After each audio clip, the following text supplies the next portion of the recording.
살처구장, 아내를 죽여 장군이 되다. 살처구장은 역사 고사에서 유래한 성어로 이와 관련된 이야기는 서한시대 사마천의 사기, 손자 오기열전에서 가장 먼저 찾아볼 수 있습니다. 오기가 노나라에 있을 때 제나라가 군대를 보내 노나라를 공격했습니다. 오기는 장군이 되어 군대를 이끌고 출정하기를 요청했으나 어떤 사람이 오기의 아내가 제나라 사람이라는 점을 들어 노나라 군대를 그에게 맡기는 것을 안심할 수 없다고 주장했습니다. 오기는 자신의 뜻을 분명히 보이기 위해 집에 돌아가 병상에 누워있던 아내를 죽여 노나라 군주의 신임을 얻었습니다. 노나라 군주는 마침내 오기에게 군 지휘권을 넘겨주었고 오기는 군대를 이끌고 성공적으로 제나라 군대를 물리쳤습니다. 하지만 오기가 아내를 죽여 장군이 된 이 일은 사람들의 존경을 받지 못했고 오히려 더 많은 비난을 불러일으켰습니다. 그 무렵 어떤 사람이 또 노나라 군주에게 오기가 일찍이 대학자였던 증삼을 스승으로 모셨는데 증삼은 모든 행동의 근본을 효로 삼았으므로 필요한 때가 되면 이러한 가르침이 오기의 전투 임무에 영향을 미칠 것이라고 말했습니다. 이러한 말들을 듣고 마음에 담아두었던 오기는 훗날 어머니가 세상을 떠났을 때 끝내 장례식에 가지 않았습니다. 이 일로 인해 스승이었던 증삼은 그의 소행에 크게 불만을 품고 오기를 덕도 의리도 없는 사람이라고 여겼습니다. 많은 사람 또한 아내를 죽여 장군이 된 오기를 순전히 명예와 이익만을 쫓는 무리라고 비난했고 사대부들도 그를 공격했습니다. 결국 오기는 위나라로 도망칠 수밖에 없었습니다. 위나라에서 위문우는 오기를 비교적 높이 평가하여 떠도는 소문에 아랑곳하지 않고 그를 등용했고 한동안 위나라는 중원의 패권을 차지했습니다. 하지만 위문우가 죽자 또다시 어떤 사람이 이를 문제 삼았고 오기는 초나라로 몸에 피해야 했습니다. 초나라에서도 많은 사람이 오기에 대해 비판적이었지만 다행히 초나라 왕이 현명하여 오기에게 개혁을 추진하게 했습니다. 그 결과 초나라는 부국 강병을 이루어 다른 제후국들이 모두 두려워하게 되었습니다. 하지만 오기의 전법은 상황의 변법과 마찬가지로 수많은 왕족과 귀족의 이익을 해쳤습니다. 초도왕이 죽자마자 왕족과 신하들이 난을 일으켜 오기를 공격했습니다. 오기는 왕의 시신 곁으로 피해 몸을 숨겼습니다. 반란군은 오기를 향해 마구 화살을 쏘았는데 이 과정에서 초도왕의 시신까지 화살에 맞았습니다. 태자가 즉위한 후 오기를 쏘아 죽이고 왕의 시신을 훼손한 자들을 처벌하였는데 이로 인해 멸족당한 가문이 70여 가문이 이르렀습니다. 살처구장이 주는 교훈. 이 이야기 속에서 오기는 자신의 공명과 이익을 이루기 위해 자신의 아내를 잔인하게 살해했습니다. 이러한 방식은 결코 본받을 만한 것이 아닙니다. 그의 영혼에 깃든 추악한 단면을 보여줍니다. 부귀와 안락, 공명과 이익을 추구하는 것 자체는 비난할 수 없지만 관건은 어떤 수단으로 목적에 도달하는가에 있습니다. 다시 말해 명예와 이익을 추구할 때는 마땅히 올바른 수단을 사용해야 하며 자신과 남에게 모두 이로운 것을 궁극적인 목표로 삼아야 합니다. 최소한 자신에게 이롭지만 남에게 해를 끼치지 않고 천리에 어긋나지 않으며 심지어 인간성마저 말살하지 않는 것을 기본적인 한계선으로 삼아야 합니다. 수단과 방법을 가리지 않고 어떤 대가도 마다하지 않고 성공을 꾀하는 것은 안 됩니다. 또한 이 고사는 현대인, 특히 젊은 학생들에게 다음과 같은 점을 일깨워줍니다. 원대한 포부를 세우고 일찍이 인생의 목표를 확립하며 인생 계획을 잘 세우는 것은 물론 중요하지만 목표가 확정된 이후에 그것을 어떻게 실현하는지가 더욱 중요합니다. 이상과 목표를 실현하기 위해 수단과 방법을 가리지 않아서는 안 됩니다. 이를 위해 끊임없이 자기 수양을 강화하고 원칙을 지키며 책임감과 사명감을 가져야 하며 또한 올바른 마음가짐을 가지고 도덕적 법적 한계선을 엄격히 지키며 세상에 널리 이로운 일에 많이 해야 합니다. 절대로 이익을 추구하고 개인적인 목표를 달성하기 위해 수단과 방법을 가리지 않음으로써 다른 사람에게 해를 끼치거나 친구를 배반하고 세상에 해악을 저지르는 일을 저지르지 않도록 주의해야 합니다. 다음의 말을 기억해야 합니다.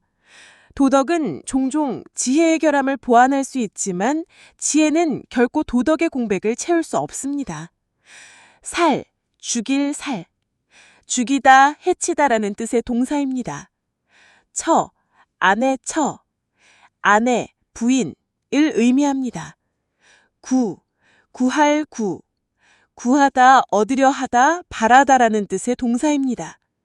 장, 장수 장, 장군, 장수를 의미하며 여기서는 장군의 직위를 뜻합니다.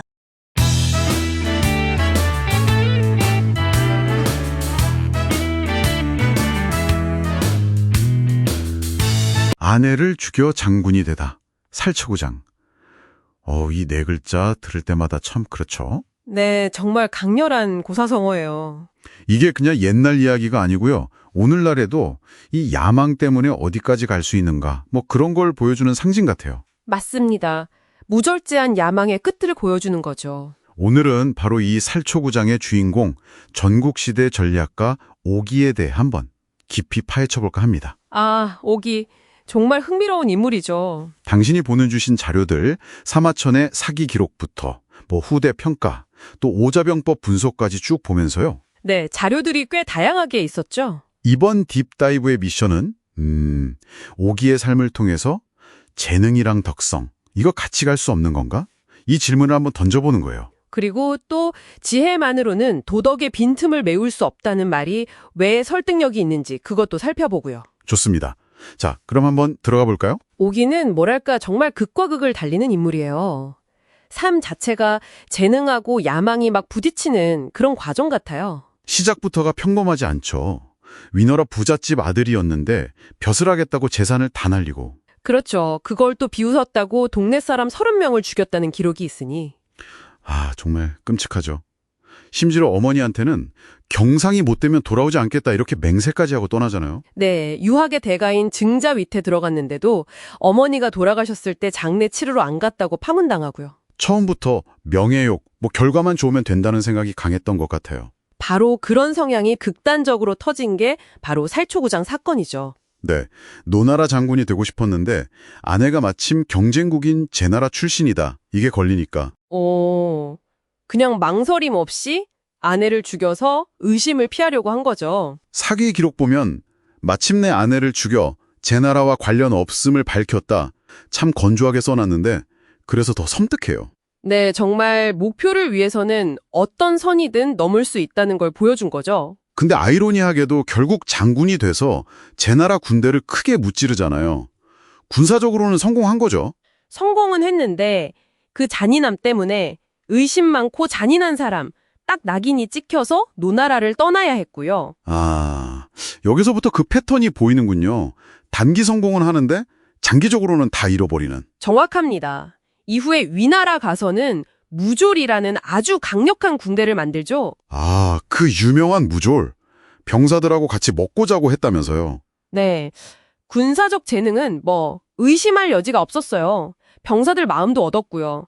근데 또 그를 등용했던 위문우가 죽으니까 바로 망명길에 오르죠. 정치적 기반이 약했군요. 그쵸. 초나라 과서는 영륜, 그러니까 최고 재상 자리까지 올라서 아주 강력한 개혁을 해요. 국력도 키우고요. 근데 그 개혁이 귀족들 특권을 줄이는 거라면서요? 네. 그러니까 귀족들 원한을 엄청나게 산 거죠. 결국 마지막도 참 그의 삶 전체를 보여주는 것 같아요.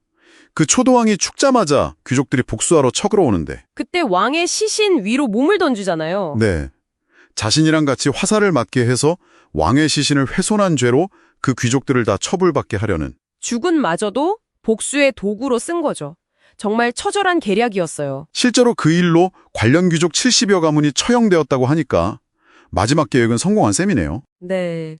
근데 여기서 우리가 봐야 할 점은 오기는 죽는 순간까지도 법이나 규칙을 그냥 자신의 목적 달성을 위한 도구로만 봤다는 거예요. 어떤 내면의 도덕적 신념 같은 것과는 거리가 멀었던 거죠. 그런데 말이죠. 이렇게 극단적인 삶을 산 오기가 썼다는 병법서, 오자병법을 보면 좀 의아해요. 아, 네. 그 병법서 내용이 또 그렇죠. 책에서는 뭐 안으로 문덕을 쌓고 밖으로 전쟁 준비를 한다거나 백성 마음 얻는 게 중요하다고 하거든요. 인의를 강조하죠. 네. 아니, 아내까지 죽인 사람이 인의를 말하다니 이 모순은 어떻게 봐야 할까요? 이게 오기를 이해하는 데 아주 중요한 포인트 같아요. 오자병법에서 말하는 인위는 우리가 보통 생각하는 유교적인 그런 개인의 도덕 실천과는 좀 달라요. 아, 다른 건가요? 네, 철저하게 국가 경영이라 전쟁 승리라는 목적을 위한 수단으로서의 인의라고 봐야 해요. 법가나 병가의 관점이죠. 공리주의적인. 효율성을 위한 도구로서의 도덕. 뭐 이런 건가요? 그렇죠. 백성 마음을 얻고 군대 사기를 높이는 게 전쟁에서 이기는 가장 효율적인 방법이니까 강조한 거지 그 자체가 어떤 절대적인 가치라고 보는 건 아닐 가능성이 높다는 겁니다. 아, 그러니까 국가 통치를 위한 기술적인 조언 같은 거였군요. 개인 신념과는 별개로. 네, 그렇게 해석하는 게 타당해 보입니다. 그럼 역사는 최종적으로 오기를 어떻게 평가했나요? 사마촌의 평가가 역시 제일 날카로운 것 같아요. 사기에서 이렇게 말하거든요. 오기는 위무후에게 형세보다 덕이 중요하다고 설파했지만 정작 자신은 초나라에서 각박하고 잔인하며 은혜가 없어 몸을 망쳤으니 슬프다. 아, 재능은 있는데 덕이 없어서 망했다. 딱 이거네요. 네, 명확하게 지적하죠. 후대 역사가들도 대부분 비슷해요. 재능은 인정하는데 비도덕적인 행위는 아주 강하게 비판했죠. 이건 뭐랄까 동아시아에서 전통적으로 재능보다 덕을 리더의 기본으로 본 사상하고 연결되는 것 같아요. 정리를 좀 해보면 오기의 삶은 결국 재능만으로는 도덕적인 빈틈을 메울 수가 없고 오히려 통제되지 않는 야망이랑 재능이 합쳐지면 파멸로 갈 수도 있다. 뭐 이런 걸 보여주는 아주 극적인 사례 같네요. 맞습니다. 시대를 넘어서 생각해 볼 만한 지점이죠. 네, 오늘날에도 여전히 유효한 교훈인 것 같습니다. 그렇죠. 그래서 이 이야기는 그냥 2000년 전 사람 이야기가 아니에요. 오늘날 당신의 삶에서는 어떤가요? 목표를 향해 나아갈 때 그 과정이나 수단이 정당한지에 대해서 얼마나 깊이 생각하고 계신가요? 당신의 그 야망과 윤리적인 책임감 사이의 균형점은 어디쯤에 있다고 보십니까? 오기의 딜레마는 어쩌면 지금 우리 모두에게 던져진 질문일지도 모릅니다.